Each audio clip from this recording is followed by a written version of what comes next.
Alexander on that one. I don't know if I can talk. I was the hazard mitigation planning track.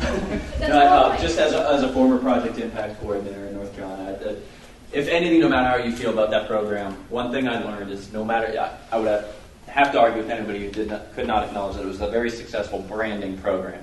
People understood what project impact stood for, what it meant. We didn't get hung up on terminology or words, at least in the practitioner community. I think we're less reluctant to do that. But I was down in Wrightsville Beach one day, and after our ribbon cutting ceremony and James Lee Witt had just left, somebody came up to me and said, "I want project impact for my house." I didn't sit there and debate with her. Well, you don't really understand. It's not a grant program for you, and it's not. No, she got it. It's a brand. It was project impact. She knew it meant disaster resiliency or disaster resistance in her mind. So, as far as I'm concerned, I think we need to definitely spend less time debating definitions and just focusing on the brand, which each community may want to sell. And in Tulsa, it's Tulsa Partners. I think it's great.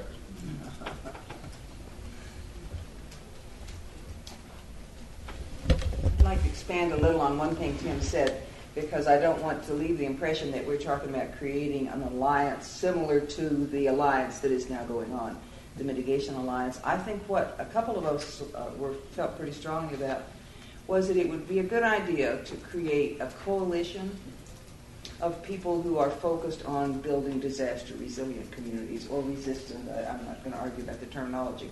We get the concept, right? And that would include probably a number of different federal agencies, some foundations, private businesses. I don't really know the scope of it or the shape of it yet, but I would call it, I think Margaret and I kind of agreed, that the words Disaster Resilient Communities Coalition or Resilient Communities Coalition was the recommendation that some of us made.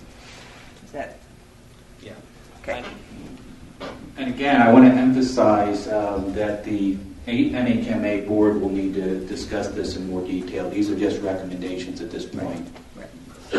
And the NHMA role is not defined either. On this resistance, resilient thing, isn't resistance the ability to resist something from happening to begin with? And resilience is the ability to recover from something after it's happened? So we're not in charge of the terminology. To tell you the truth, we could argue terminology all day if we want. But are we really interested in both of those things? The ability to prevent it from happening, and then also our ability to recover quickly once it does? Yeah, and I think most of the people that were involved in decision making on the Disaster Resilient Community Committee that recommended we go with that name would agree with you and would assume that disaster resistance was a part of disaster resilience. But we don't want to get caught up on the terminology, honestly. If it helps at all, look at what Project Impact did in the communities and picture that as disaster resilience. Well said. Other comments? Lori? I was just going to say, since we're talking about naming and branding and so forth, I was sitting by a wily Canadian at lunch, Lori Pierce, and I told her about this disaster resilient communities, and she immediately said, but what about the disaster resilient cities initiative through the United Nations? And so it's actually called Making Cities Resilient, but they do go by disaster resilient cities. And right now there are 400 communities around the world, and there's one in the United States, and it's North Little Rock, Arkansas. And so, I mean, I don't know what this means for this branding. I don't know if you want any sort of global link, but I just wanted to bring it up since we're talking about it. Anybody else have a question, comment? I'm Bob Anderson, and one of the things that doing a lot of contract management over a long period of time that adds confusion, especially when you look at documents many years ago, has been having specific workable terms of art when needed in contracts or in particular complex projects. Now, a lot of mitigation projects can be highly complex. Some can actually be simple. With that, the presidential directive that we were given last night, a copy of, has actually resilience defined on page 6, item number C. So you may have a notional definition that is needed project to project. But when it comes to agreements and talking with new staff and people from other areas, I think, especially with the federal government, using their term of art as it's clearly defined here gives you a starting point. And then you can change things or add to it as per this agreement, this term means this. So that's how I would approach it.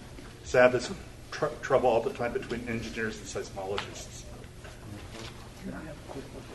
Yeah. Do we have anybody else in the room with further comment? I'd love to Please. George Sullivan, American Red Cross. I think it may be helpful to, not for the purpose of defining resilience, but perhaps for thinking about our approach towards the subject, to imagine the newspaper headline afterwards, and what does the community look like in the aftermath of a disaster, and what would the story read like? That may help us get our head wrapped around it. For instance, the people stayed, the businesses reopened, services were available. What was the time frame for that?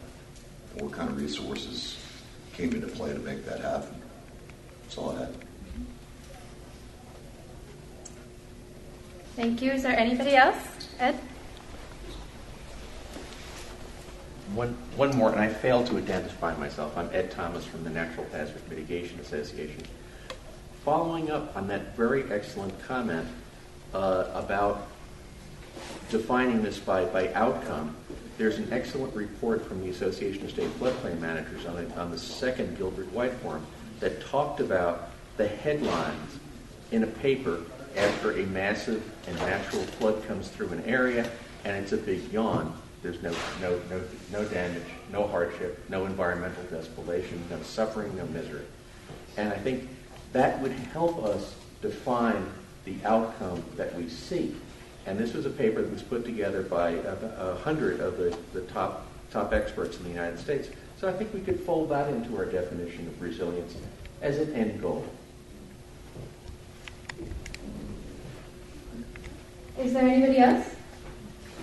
I, for one, would like to come back to something that Lori said, talking about international examples, and ask the group, in everything that we have been talking about in terms of mitigation, resiliency, planning, disaster resilient communities, if you do or don't see linkages there, and how do we fit into that broader context?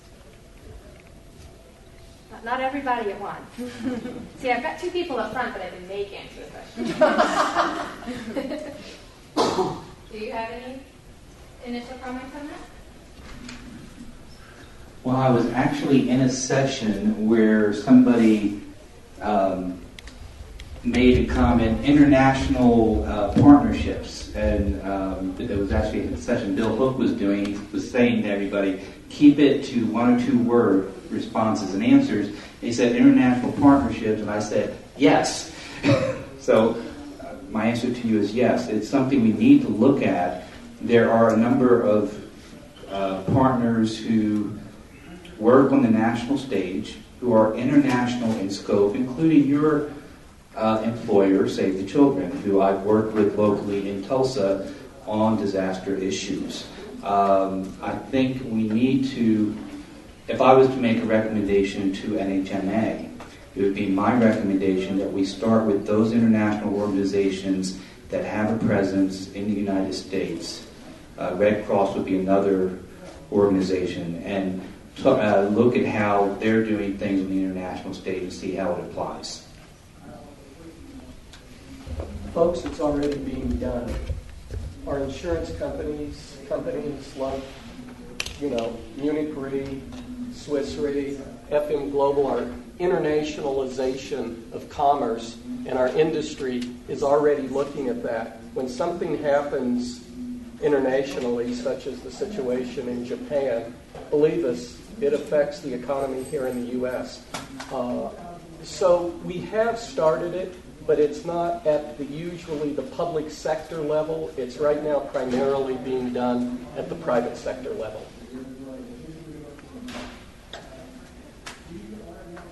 Does anyone have?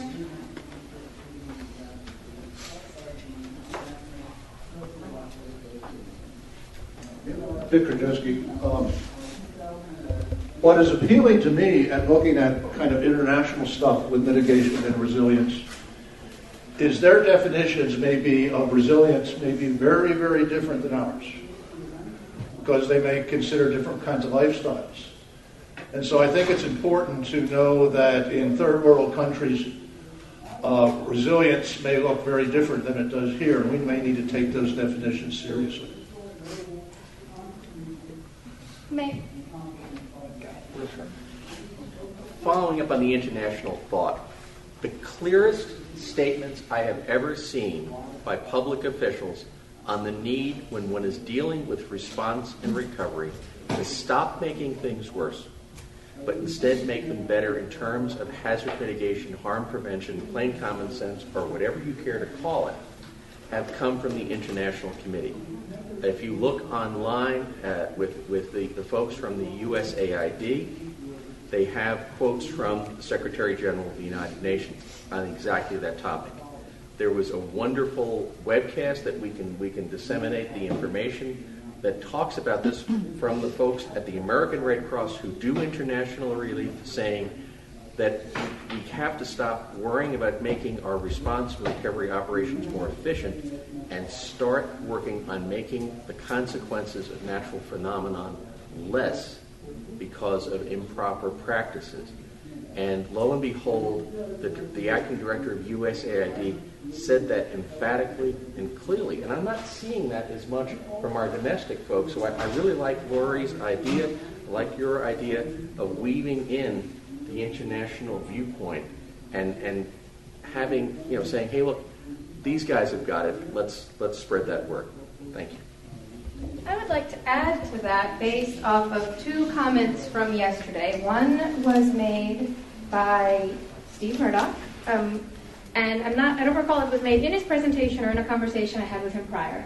And it involved the fact that the changes in the economy and their negative effects on some individuals may redefine what folks can do for mitigation and what is resiliency.